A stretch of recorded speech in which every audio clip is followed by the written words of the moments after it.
First ever factory outlet Mukunda jewelleries KBHP Somajiguda Suchitra Hanamkonda Kothapet Chandanagar Khammam. ఆర్మీలో పనిచేస్తున్నాడు అనిల్. వాళ్ళ ఫ్యామిలీ సైతం కూడా ఇప్పుడు ఎందుకంటే యుద్ధ వాతావరణం నెలకొన్నటువంటి సిచ్యువేషన్లో అక్కడి నుంచి ఆ స్వగ్రామంకి వచ్చారు. అనిల్ వాళ్ళ ఆ ఫ్యామిలీ, వాళ్ళ భార్య ఉంది, వాళ్ళ పిల్లలు సైతం కూడా తీసుకొని వచ్చారు. మాట్లాడదాం అక్కడ ఎట్లాంటి సిచ్యువేషన్స్ ఉంది, మరి అనిల్ ఏమనుకుంటున్నారు, వీళ్ళ ఏమనుకుంటున్నారో తెలుసుకుందాం. ఇట్లా మొత్తం కూడా ఇప్పుడైతే ప్రస్తుతం ఒక యుద్ధ వాతావరణం అయితే నెలకొంది. మరి మీరు ఎప్పుడు అక్కడ నుంచి వచ్చారు? నేను వచ్చి 1 డే అవుతుంది. నిన్న నైట్లో 1 o'clock వచ్చిన పఠాన్కోట్ నుంచి. నేను 8కి నైట్కి అట్లా వెళ్ళిన. అక్కడ నుంచి స్టార్ట్ అయిన అనమాట. అక్కడ ఏంటంటే మా ఆయన లెక్క 10 days అయిపోయింది మాతోని.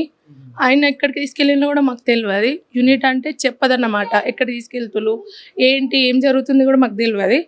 వాళ్ళు 10 days బ్యాక్ ఫోన్ ఆఫ్ చేసేసి ఇక్కడ పెట్టేసి కోటర్లో మాకే ఇచ్చేసి వెళ్ళేళ్ళు. అయితే మా హస్బెండ్ ఏమన్నాడంటే, నేను ఒక లాక్ తీసుకెళ్తా, నువ్వు ఒక లాక్ తీసుకెళ్ళి, ఫోన్ మాత్రం ఇక్కడే ఉండని, అక్కడ అవైలబుల్ లేదు ఫోను అని చెప్పేసి వెళ్ళిండు. వెళ్ళేటప్పుడు బాగా అనిపించింది. ఏంటంటే ఆయన వస్తాడు కావచ్చు, 2 times అట్లనే తీసుకెళ్ళిండు అన్నమాట. ఒక వెళ్ళిళ్ళు వచ్చిళ్ళు, అలాగే వస్తాడు అనుకున్నా, రాలేడు. వచ్చేటప్పుడు కూడా చూసిన ఫోన్ అన్నా చేస్తాడు కావచ్చు అని, రాలేడు. వేరే వాళ్ళతో బుక్ చేయించుకొని ఆ పిల్లల్ని తీసుకుని నేను ఒక్కదాన్ని వచ్చినమాట. హిందీ కూడా సరిగ్గా రాదు, కానీ కాస్త వచ్చినా కానీ అక్కడ అటాక్స్ అయినాయి కదా, బాంబు బ్లాస్ట్ కాగానే ఎట్లనో. మళ్ళీ పిల్లలు ఉన్నారు కదా, అందుకే అక్కడ అంటే నైట్ టైంలో 6 o'clockకి లైట్ తీసేస్తారు, మార్నింగ్ 6:30 వరకు ఇవ్వరు. యుద్ధ వాతావరణం నడుస్తుంది కాబట్టి అక్కడ కొన్ని సైరన్స్ పెట్టి ఇప్పుడు అక్కడ ఏంటంటే వాళ్ళు డ్రిల్ చేపిస్తారు. 6 o'clockకి లైట్ ఆఫ్. మనకు ఇది సింధు అది మిషన్ చేశారు కదా మంగళవారం రోజు, ఆ రోజైతే మాకు నైట్ అసలు నిద్రనే లేదు. అంటే అది అవుతుందని కూడా మాకు తెలియదు కదా. మళ్ళీ అక్కడ దగ్గర అనమాట కటువా, పఠాన్కోట్, బసోలి లైనే ఉంటుంది అనమాట. మేము బసోలిలో ఉంటాం, అది మొత్తం ఆర్మీ క్వార్టర్స్కి మాత్రమే. అక్కడే ఉంటాం. అక్కడ ఉంటే వాళ్ళు ఏంటంటే మాకు చెప్పలే, అంటే ఇట్లా జరుగుతుంది అని. నైట్ మొత్తం 6 నుంచి ఇంకా టైట్ చేసిళ్ళు అనమాట. బయటకి ఎట్టి వెళ్ళని ఇవ్వలేరు, ఏం చేయలేరు. నైట్ డ్రిల్ 8కి పిల్లల్ని తీసుకొని వెళ్ళామన్నమాట. సిఓ సార్, బీసీ వాళ్ళు ఉంటారు అన్నమాట. అక్కడ వచ్చేసి ఏం చెప్పిందంటే, ఇది ప్రాక్టీస్ మాత్రమే, ఏం జరగదు. మీ హస్బెండ్స్ ఇక్కడ లేరు కదా, ఎమర్జెన్సీ ఏమన్నా అవసరం ఉంటే ఇట్లా చేయొచ్చు, నైట్లో భయపడాల్సిన అవసరం లేదు. సైరన్ మోగానే ఫస్ట్ మీరు చేసేది 2 లీటర్ల వాటరు, బిస్కెట్ ప్యాకెట్స్, అట్లా ఎమర్జెన్సీ కిట్ మాత్రం రెడీ ఉంచుకోండి. ఒకవేళ ఆ సైరన్ మోగిన తర్వాత మీరు వెంటనే వెళ్ళాలి బయటకి. ఇక అట్లా ఒక 2 times బయటకి వెళ్ళాలమ్మా, ఇంట్లో ఇల్లు వదిలేసేయాలి. ఎందుకంటే మాది అక్కడ బసోలి అనేది జమ్మూ కాశ్మీర్ 10 kilometers దూరం. అక్కడ నుంచి ఏంటంటే మనకు సింధు అయింది అది కన్నా ముందు ఇది అంతా జరిగింది కదా, అక్కడ పహల్గామ్లో ఉగ్రదాడి జరిగింది కదా. అది తర్వాత ఉగ్రవాదులు 4 members బసోలిలో స్టే చేసిళ్ళు అనమాట. అక్కడ ముస్లిం ఫ్యామిలీస్ ఉన్నాయి కొన్ని. అక్కడ వాళ్ళు స్టే చేసిళ్ళు ఏంటంటే, బయటకు ఇన్ఫర్మేషన్ ఇవ్వద్దు, మాకు ఫుడ్ మాత్రం వండి పెట్టండి అని. ఆ విషయం చేసిన తర్వాత మొత్తం ఆర్మీ టైట్ చేసింది. మొత్తం వెతికిళ్ళు కానీ ఎవరు దొరకలేరు. వాళ్ళే కొన్ని షూస్ కొన్ని తినేటివి అవి మాత్రం అవి కొన్ని దొరికాయి అనమాట. పాకిస్తాన్ నుంచి చేసుకున్న ఐటమ్స్ కనిపిస్తాయి కదా అవి ప్యాకేజ్తోని, అట్లాంటి వాటితోని వాళ్ళే అని కన్ఫర్మ్ చేసిళ్ళు. అక్కడ ఉన్న వాళ్ళు కొంతమంది ఎవరో వచ్చిళ్ళు, టెర్రరిస్ట్ అంటే 4-5 members ఉన్నారు కదా, అట్లనే ఆ ఏరియా మొత్తం టైట్ చేసిళ్ళు అనమాట. ఇక తర్వాత ఆ రోజు సింధు ఆ నైట్ ట్యూస్డే రోజు అయింది Sindhu night operation Sindoor. Tuesday రోజు నైట్లో అయింది అది. ఆ రోజు మాకేందంటే మాకు తెలియదు. 11:30 ఆ టైంలో పిల్లలను తీసేసుకొని రాలని 8:30కి మీటింగ్ పెట్టి సిఓ సార్ వాళ్ళు చెప్పిళ్ళు. ఇక వెళ్ళి వచ్చేసి అంటే డైలీ డ్రిల్ చేపిస్తుళ్ళు ఈ టైంలో. అట్లనే కావచ్చని మేము అనుకున్నాము. ఇక పిల్లలకు కొంచెం ఫుడ్ తినే పెట్టేసి ఇక సైరన్ మోగింది. 11:30 అట్లా అయింది, సైరన్ మోగింది. బ్యాగ్ పట్టేసుకుని వెళ్ళినాం అన్నమాట. వాళ్ళు వెహికల్లో కూర్చోబెట్టి, మాకు తెలియదు ఎక్కడికి తీసుకెళ్తారని. సివిలియన్స్ ఉంటారు కదా, వాళ్ళ స్కూల్స్ ఉంటాయి, అక్కడికి తీసుకెళ్ళేసి టైర్ సెక్యూరిటీతో అక్కడ నైట్ ఉంచేసి నెక్స్ట్ డే మార్నింగ్ తీసుకొచ్చి మాకు. వచ్చిన తర్వాత న్యూస్ చూసేసరికి అంటే అలా అని చెప్పగానే మా ఆయన లేడు మాతోని. ఎక్కడున్నాడు, ఇంత జరుగుతుంది కదా, ఆయన ఎక్కడున్నాడు అని బాగా ఏడ్చినాం అన్నమాట. ఎవరికి వాళ్ళు కూడా చిన్న చిన్న పిల్లలను పట్టుకొని ఉన్నారు అనమాట, వాళ్ళకు కూడా తెలియదు. మేము 2 days 3 days back Pathankot attack జరిగినప్పుడు కూడా మేము అక్కడనే ఉన్నాం. పఠాన్కోట్లో బాంబ్ బ్లాస్ట్ రాగానే మా కోటలో కొన్ని షేక్ అయినాయి అనమాట. కొంచెం దగ్గరనే ఉంటుంది కదా, కింద సైడ్ ఉన్నాం, మేము కొంచెం లోపలకనే ఉంటాం. అక్కడ షేక్ కాలే, కొంచెం షేక్ అయినాయి అన్నమాట. ఇక అక్కడ ఫైర్ వచ్చింది కూడా కనిపించింది. నాకు 2 o'clock ట్రైను. అయితే ఇట్లా ఏంటంటే వాళ్ళు ఎవరు రారు మాతో, యూనిట్ వాళ్ళు కానీ ఎవరు కానీ, ఎందుకంటే అక్కడ ఎవరు లేరు కూడా. హస్బెండ్స్ హ్యాండిక్యాప్డ్ ఉంటారు కదా కొంతమంది, బుల్లెట్ తగిలిన వాళ్ళని మాత్రం సెక్యూరిటీ కోసం ఉంచేసి వెళ్ళిపోయారు యూనిట్. ఇక వాళ్ళెవరు తోడు రారు. మీరు అంటే ఒక్క స్టేట్ వాళ్ళు ఉంటారు కదా, అలా మాట్లాడుకొని ఒక ట్రైన్కు చేసుకొని వెళ్ళండి ఆ ఆప్షన్ ఇచ్చిల్లన్నమాట. 15 days టైం ఇచ్చిల్లు యూనిట్కి ఖాళీ చేయనీకి. మేమేమనుకున్నామంటే మా హస్బెండ్ లేడు కదా, మేము ఎట్లా వెళ్ళాలి, ఆయన వస్తాడు కావచ్చు అని మేము వెళ్ళలేదు లాస్ట్ మినిట్ దాకా. వాళ్ళు ఏమన్నారంటే మీకు మొన్నటి నుంచి చెప్తున్నా మీరు వెళ్ళలేరు అలా అనేసి. ఇక వచ్చేటప్పుడు నేను ఒక్కదాన్నే వచ్చిన అన్నమాట. ఫైరింగ్ స్టార్ట్ అయింది. ఒక అన్న తెలుగు వాళ్ళు ఏంటంటే యూనిట్ కాదు, వాళ్ళ వర్క్ షాప్.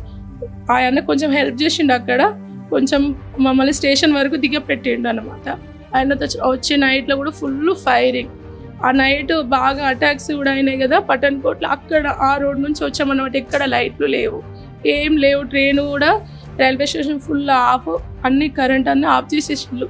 బయట కాసేపు కూర్చున్నాము. ఏమో వచ్చి ట్రైన్ కూడా అటాక్ చేస్తే ట్రైన్ వచ్చిన తర్వాత వెళ్దామని. తర్వాత టైంకు రాలేదు ట్రైన్ కూడా. 2 hours లేట్ వచ్చింది.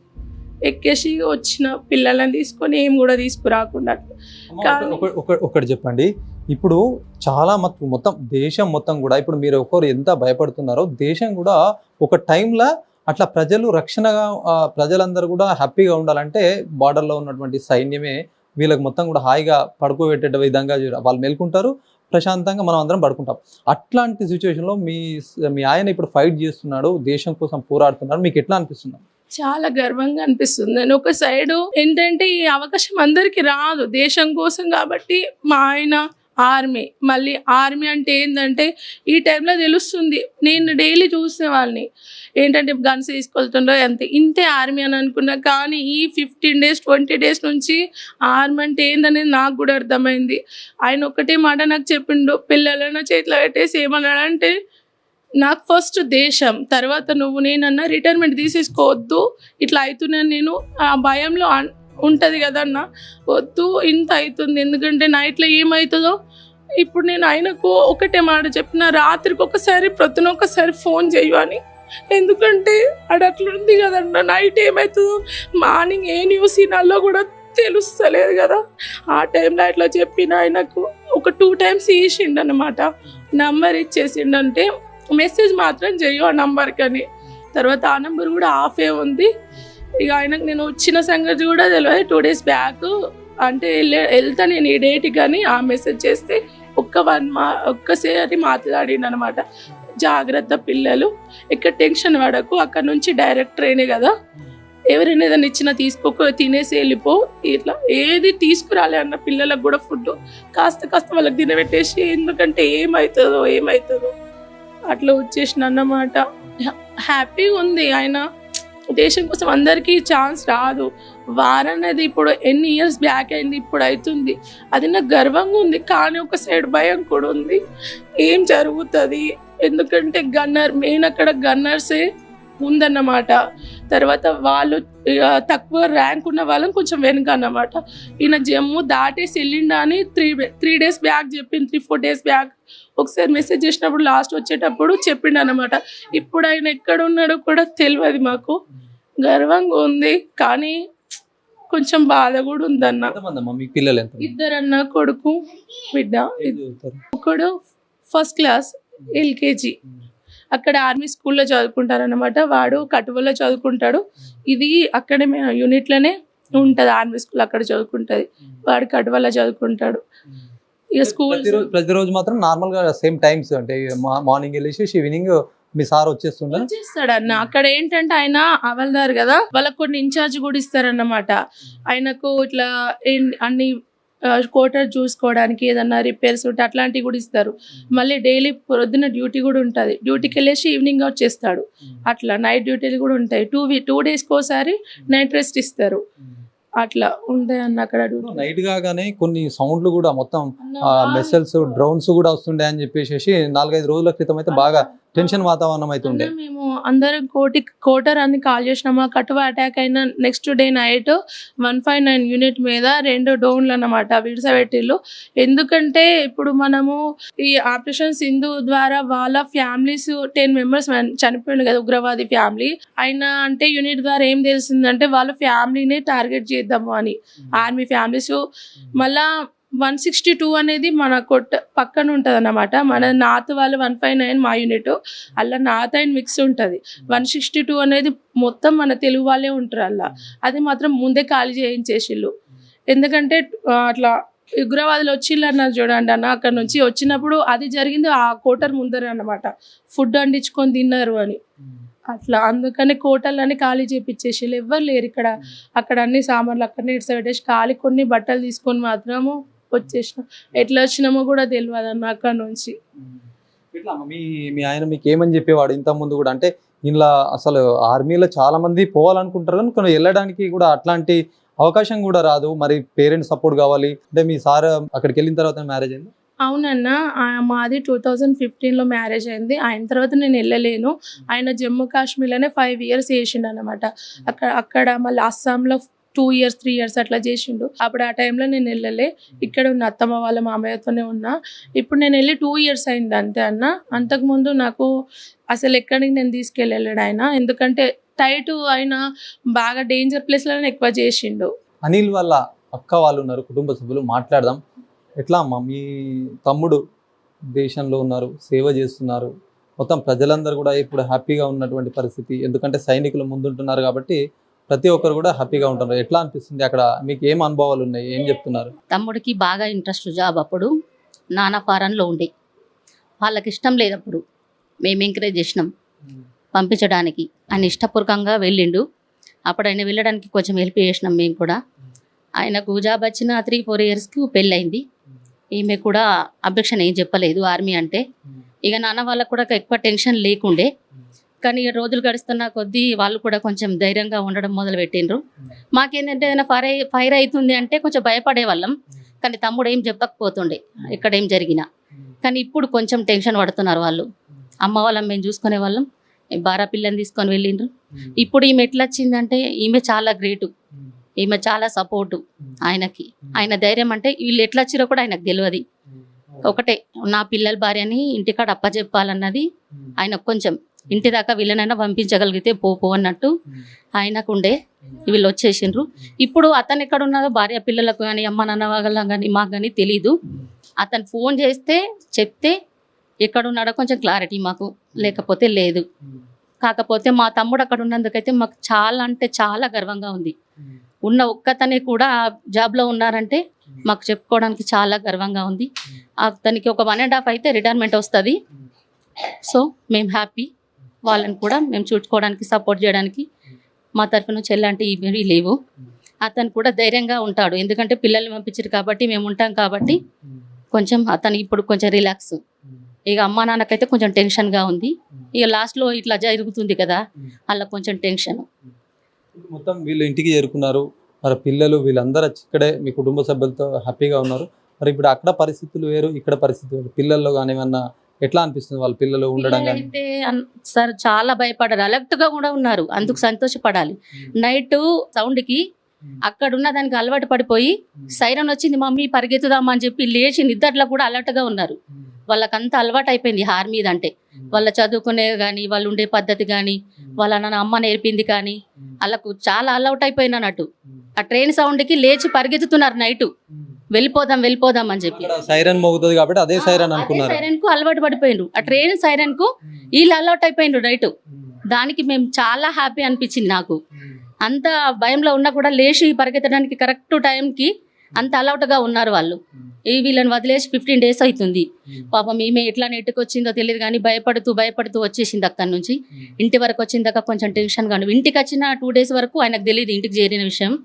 మెసేజ్ పెట్టిన తర్వాత ఫోన్ వస్తే రాత్రి చెప్పినాం అనమాట ఇంటికి వచ్చిర్రని. సో ఇప్పుడు కొంచెం తమ్ముడికి ధైర్యం, పిల్లలు భార్య ఇంటికైతే చేరిండ్రు. ఇప్పుడు నాకు ఎట్లా ఉన్నా పర్వాలేదు, ఇక తనకు తాన్ని చూసుకోవచ్చు, టెన్షన్ లేదు, అమ్మ నాన్నకు ఆమె అయితే ఉంది కదా అన్నట్టుగా. ఆమె కూడా అమ్మ నాన్న చాలా బాగా చూసుకుంటుంది, మమ్మల్ని కూడా. So happy. తమ్ముడు అక్కడ ఉన్నందుకు చాలా హ్యాపీ. మేము ఫుల్ సపోర్ట్ తమ్ముడికి, అప్పుడు ఇప్పుడు ఎప్పుడైనా. మిగతా వాళ్ళకి ఏ పొజిషన్ ఉందో తెలియదు కానీ తమ్ముడికి తొందరగా పోస్టింగ్ కూడా ఎక్కువ పెంచుకోవడము, గన్మ్యాన్ కాబట్టి ముందుకెళ్ళడము తమ్ముడికి ఎక్కువగా ఉంటుంది. ఆ విషయంలో మళ్ళీ ట్రైనింగ్ కోసం తమ్ముడు ఒక 1 month హైదరాబాద్ ఫ్యామిలీని అక్కడనే వదిలేసి పంజాబ్లో 2 months ఇక్కడ పనిచేసిండు హైదరాబాద్లో. మొన్న అంతా వెళ్ళి 1 week అయిందచ్చు తన దగ్గరికి వెళ్ళి, మళ్ళీ అంతలోపు ఇది. మాకైతే చాలా గర్వంగా ఉంది. ఇప్పుడు ఈ సిచ్యువేషన్లో కూడా తమ్ముడు దానికోసం ఫైట్ చేయడం నా మట్టుకైతే నాకు హ్యాపీ, చాలా హ్యాపీ. ఏం జరుగుతుంది ఏం జరగని మేము ఇక్కడ ఉంది తలుచుకునేదంత దైవాన్ని. ఎక్కడ ఉన్నా తన హ్యాపీగా ఉండాలి, కొంచెం ధైర్యంగా ఉండాలి, బాగుండాలి అని చెప్పి మిగతాదంతా తన చూసుకుంటాడు. సో దేశం కోసం పోరాడడం మాకు చాలా అంటే చాలా గర్వంగా ఉంది. తను ఒక్కడైనా సరే మా ఫ్యామిలీ నుంచి వెళ్ళడం మాకు ఇంకా కాదు. తనని ఆదర్శంగా తీసుకొని మా అక్క వాళ్ళ కొడుకు కూడా సేమ్ అదే ట్రై చేస్తున్నాడు. సో వస్తే తనను కూడా పంపించడానికి మేము సిద్ధమే. మా పిల్లలు చేస్తానంటే కూడా తప్పకుండా అదే చదివిస్తానని ఉంది. నాకు కూడా ఒక బాబు, తను వెళ్తానంటే కూడా సేమ్ ఇంతే ఎంకరేజ్ చేస్తా తమ్ముడికి చేసినట్టు. సో మా తరఫు నుంచి దేశం కోసం పంపించడానికి మేము ఎప్పుడూ సిద్ధమే.